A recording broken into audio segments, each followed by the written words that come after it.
Howdy, everybody. Wow, that was terrible. Anyway, so recently I uploaded a video explaining, like, what if Naruto, Hinata, Sakura, and Sasuke started their own village, the village hidden in the shadows. And frankly, I'm recording this the same day. I literally just got done recording the other one, so I'm going to just assume that some people liked it. And if you did, thank you. You're a true one, and you're my best friend. I think I love you. But I kind of want to. I don't want to be the one note channel, and neither does my wife. She's telling me she's getting tired of me playing specifically Naruto games. She enjoys watching me play Dragon Ball Z Kakarot. And if y'all listen to or watch the last video, or more so listen to it, uh, I pointed out that she's not much of an anime fan at all. Like, I just got her into manga, and specifically because she loves Lilo and Stitch, and we found a Stitch manga, and honestly, I kind of enjoy it too. It's pretty well written, and the art style is not that bad. But so for this one, in case y'all haven't put it together already, this one's Dragon Ball, and it's if Goku had abused, or sorry, what if Goku abused his Zenkai boost from a young age? So the beginning of the synopsis goes: if Goku had abused his Zenkai boost from a young age, it would have significant implications for his development in the overall Dragon Ball storyline. The Zenkai boost, a unique Saiyan trait, allows them to gain substantial power increase after recovering from near fatal injuries. Some of the key points are Goku. First off, Goku's power level. So, like, early power surges, it will skyrocket. Like, imagine if when Master Roshi first did the Kamehameha for Goku and Krillin, Goku replicates it the same way he did. Goku says, "Let's go ahead and spar." He starts pushing. He starts experiencing some growth every time Roshi damages him. He starts obviously getting tired. Goku wants to push himself as far as possible, though, so he gets Krillin to come in too. Now they're pushing him to the limit. What happens if Goku at this age, I think he was like age 10 in the original Dragon Ball, he what if he just like almost dies, like gets put into a coma for a few days. He comes out, he has this massive power surge already from this age. He's already pushing himself to the limit enough to experience these Zenkai boosts. I know original Dragon Ball, it was more about like martial arts and comedy. It was less about power boosts and transformations and fusions and stuff like that. It was about more real world kind of stuff, with the exception of like this child has a tail, there's demons, there's wish orbs, stuff like that. A little teenage girl is currently driving her car on the countryside and decides to shoot a boy in the face. Um, YouTube, please do not claim me on that one, because that does happen in the story. So this is technically educational. Anyways, there's also rapid growth. So like I said, he's got this experience in his Zenkai boost now. He knows what happens when he experiences near death. So now he's going to start using it more. There's going to be impact on the story arcs. This is the second. This is the second key point. Uh, the original Dragon Ball. He's going to be stronger when it comes time for like Tao Pai Pai. Um, Shoot, command the red ribbon with Commander Blue, uh, uh, Demon King Piccolo. That's a good example right there. Imagine how much quicker he could go if he's almost dying like at least once a month up to the point of the King Piccolo arc. That'd be crazy. Or saga, I'm sorry. Uh, then the Saiyan saga.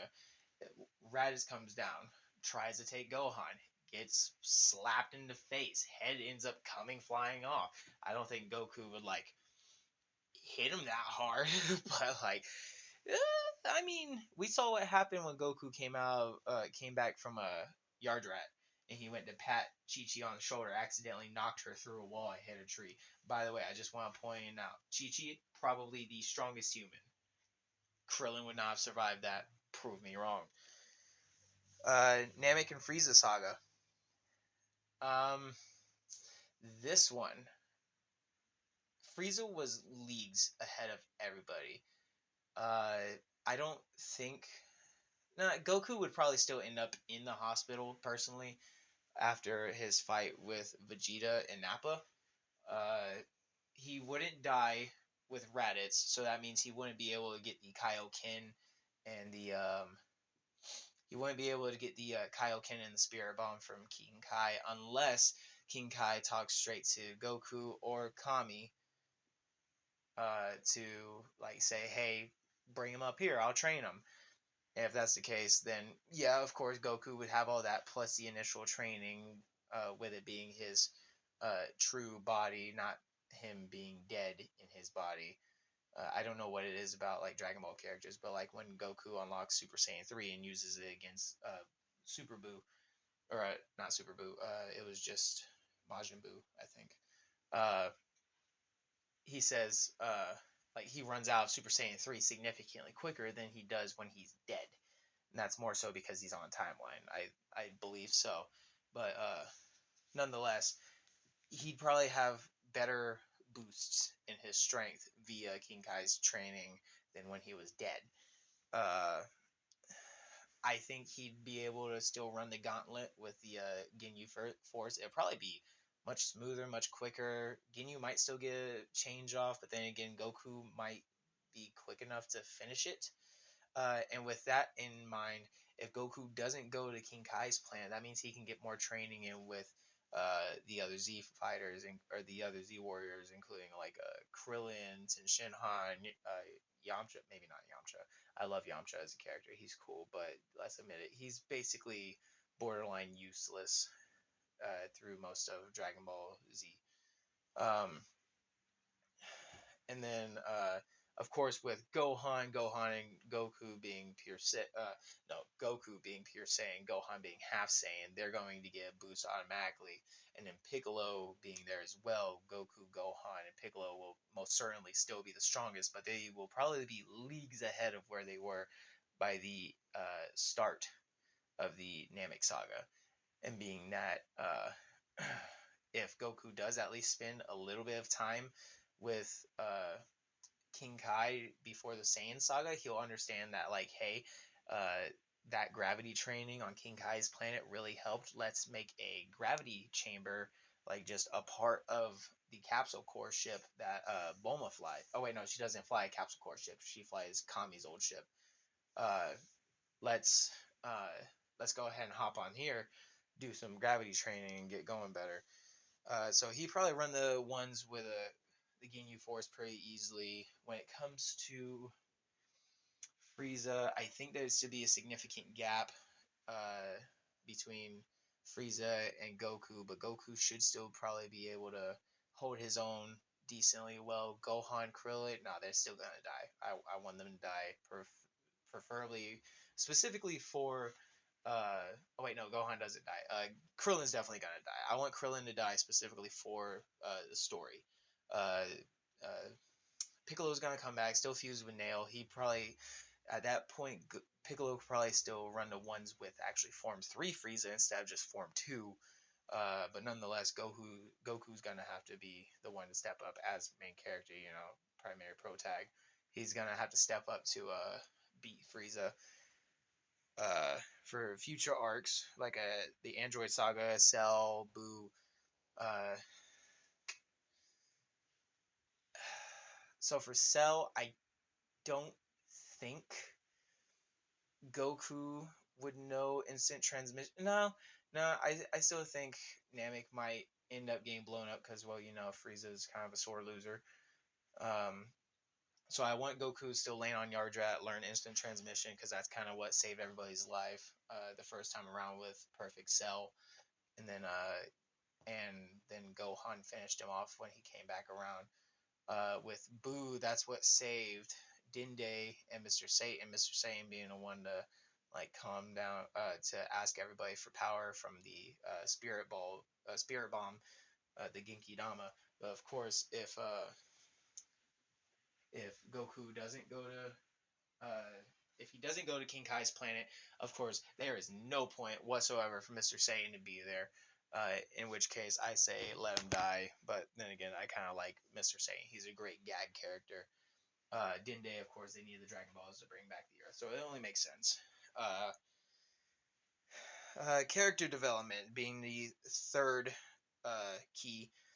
First one is mental and emotional growth. How is Goku going to deal with this rapid growth in power?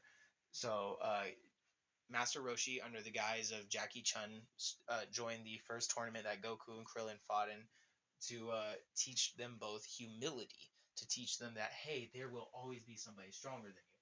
What happens if that lesson goes out the window? Goku's going to have to wait until, like, maybe Vegeta, maybe, I don't know, maybe we can make Goku stronger than Vegeta at that point. I mean, there's a very, very surefire chance that that will be what happens. Uh, but if not, he'll learn. He won't learn humility up until that point. He'll maybe we can make him like wise enough. This is where more of the mental comes in. He'll be arrogant. Yes, that's going to happen. I want that to happen for character growth specifically. After that, um, Goku, I want him to not really train with Kami. I want him to meditate with Kami and Mr. Popo to learn inner peace and to learn how to keep his head clear. Get him to become he's already been a battle savant, but I also want him to make smart decisions. You know, not giving Cell that Senzu bean, but then again, if Cell hadn't gotten that Senzu bean, Gohan would have never gone to Super Saiyan 2. I am a firm believer in that. I will die in this camp. If Goku had not made the worst parenting advice in the world, everybody would have died. Just about guarantee it. Emotional growth. Again, Goku's going to be arrogant, but I don't think that's I don't think that's as much of an emotion as it is a mental state. So he'd probably feel like more depressed that he can't find anybody strong enough. So we're gonna deal with subjects like depression and anxiety due to not being able to find somebody as strong as him, thinking that maybe this is just the end for him, kind of like give him a midlife crisis type situation. Uh, Training focus. Goku's always gonna be searching, trying to find that high from the first Zenkai boost. That's where I want to also give him into that mental training as well. He needs to understand that it's okay to take a break, that he needs to stand back sometimes and just enjoy the view, just smell the flowers, you know? Yeah. I know I didn't go into as depth on that one, but we have a story and I'm already at 13 minutes. Next key point, relationships and dynamics, mentor student relationship.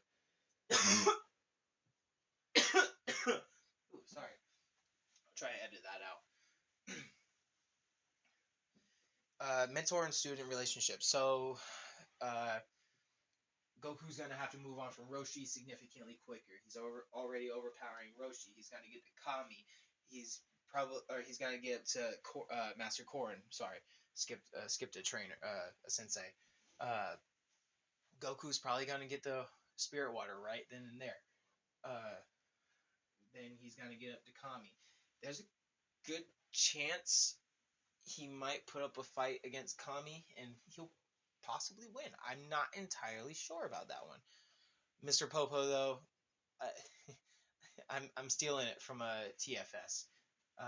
Mr. Popo is the highest on the pecking order. Below that is Kami, Popo's stool, uh, worms, the worms inside of the dirt, and then his students. So, uh, number one rule of Popo's training is don't talk about Popo's training. So I can't exactly get into that a whole lot. Sorry, Lord Popo. Uh, but all I can say is Popo will probably hold his own against Goku. I mean, he held his own against Super Saiyan, Goten, and Trunks. I'm pretty sure that was more of just a gag thing, or maybe like a power scaling sucks thing. But nonetheless, I do want to play with that a bit. I think that'd be pretty cool. Rivalries. Uh, Goku's strength will probably push Piccolo and Vegeta as far as they'll ever go. So they're going to want to try to catch up, and that will lead to Piccolo and Vegeta training as much as possible. It might even lead to an earlier discovery of the hyperbolic time chamber, with Piccolo being Kami's other half. So there's a good chance he already knows about it. There's no reason he shouldn't. They spend like a day in there, come out. They could possibly should be stronger than Goku from that point on, if not as strong. That way they can like still have a decent rivalry. Give Goku and themselves a reason to keep pushing. Next key point is threats and villains. So stronger villains. The androids, technically cyborgs. Well, 17 and 18 were technically cyborgs. 16 was most certainly an android. And really all the other androids. I'm thinking about bringing in 13, 14, and 15 as well. Uh, just for shoots and giggles, just fun stuff. Uh, all of them were developed to be as strong, if not stronger, than Goku. So with Goku continuously growing, his opponents are going to get stronger, especially with Cell, being that Dr. Gero has a chance to experiment on Goku more often. He can see exactly how the Zenkai boost works better. So he could make a more passive form, or a more advanced form, of a Zenkai boost on Cell, to where instead of near death, it could be every time he gets hit, or every time he takes any kind of damage, or it just makes Cell absolutely broken to the point where the stakes actually do seem high. Like, there's a good possibility. Z Fire's role. Uh, Honestly, if Goku pushes him this far, this could be like a combination story. Krillin, Yamcha, and Tien are tired of being left behind. Tien could go train with the Kais possibly after the Buu arc.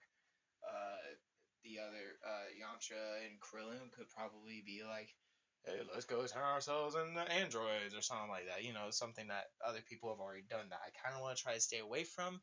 But if y'all vote on it, then we'll try it. We'll run with it. All right. Chaozu, I love Chaozu. I want to try to work on his telekinesis. If we can work on Chaozu's telekinesis, then uh, he could be a tank.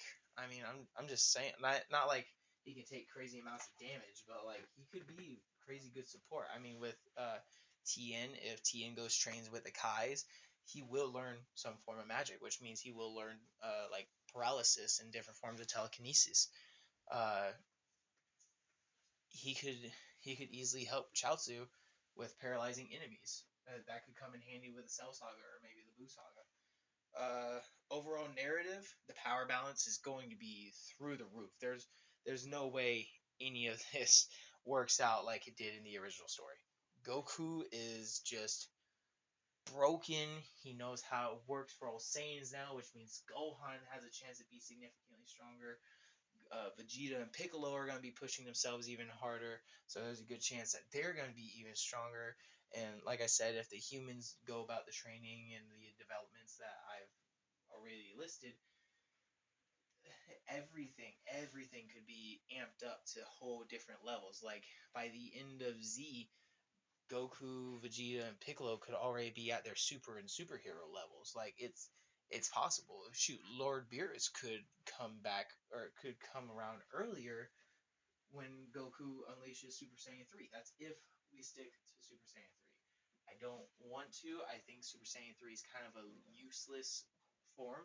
It's a cool form, but I think it's kind of useless. It really serves no real purpose. Power, no speed, more or less, and drains out crazy quick. Moral implications. This is kind of like a Goku obviously was okay with his power being handed to him, obviously, especially in like Battle of Gods, where they had the Super Saiyan God ritual. Vegeta, on the other hand, will want to train as hard as possible. So the morals of this one will be: is it okay to abuse something, i.e., Zenkai Boost equals steroids, to become stronger and better than your opponents and your rivals? So obviously we're gonna have to see the difference between true hard work in Vegeta and Piccolo versus abuse of special talents via Goku and his Zenkai boost. So, in summary, if Goku abused his Zenkai boost from a young age, the Dragon Ball series would undergo major changes in character development, story arcs, and the balance of power. While Goku would be significantly stronger, the narrative might lose some of its tension and growth moments, leading to very, very different experience for fans. So, just like the Naruto one, y'all let me know what y'all think down below in the comment section. If you don't mind hitting that thumbs up, you don't have to hit the notification bell because eventually you'll come back to me because I'm going to leave you craving more. I'm like a bad habit. I don't want you to break it, so I'm gonna keep giving you just a little bit here and there. You know, that's how we do things around here. Um, and then please do share, please subscribe. I said in the last video, I am shameless. I have been liking my own videos because I am vain as well. I enjoy my content very much. I enjoy entertaining y'all, and it brings entertainment to me. It lets me experience some things that I didn't know I knew how to do. And I get to learn more, and I get to give y'all more. So, something I liked to do in my other video, I'm going to add a link either in the description or I'm going to put a link in the on my channel pages for both these channels. This one being Slayer of Y'all YT, and the other one being DJ Cheesy Bacon. That's spelled capital D, capital G, space, capital C, lowercase h, 33ZY underscore uppercase B, 4 lowercase CON. So yes, that's DJCH33ZY underscore B4 con. Over there, I make beats. A lot of the beats that you hear, well, not a lot, all of the beats you hear in like my gaming videos. I might have some beats in the background of these what ifs. I'll be adding those. Those are all beats that I've made personally. So just let me know what y'all think. Go ahead and add some votes in there. I'm thinking about getting some polls out to figure out what we want to do next. If y'all don't like the Naruto and the Dragon Ball ones that I've pitched, I started Plunderer. I've watched JJK. I'm currently watching the new season of Demon Slayer. Maybe we can do some what ifs there. I haven't seen very many of those three up there just yet. So we'll figure out what's going on. So yeah. Y'all have a good night or day wherever in the world it is. And God bless. I hope y'all have a good night. Bye bye.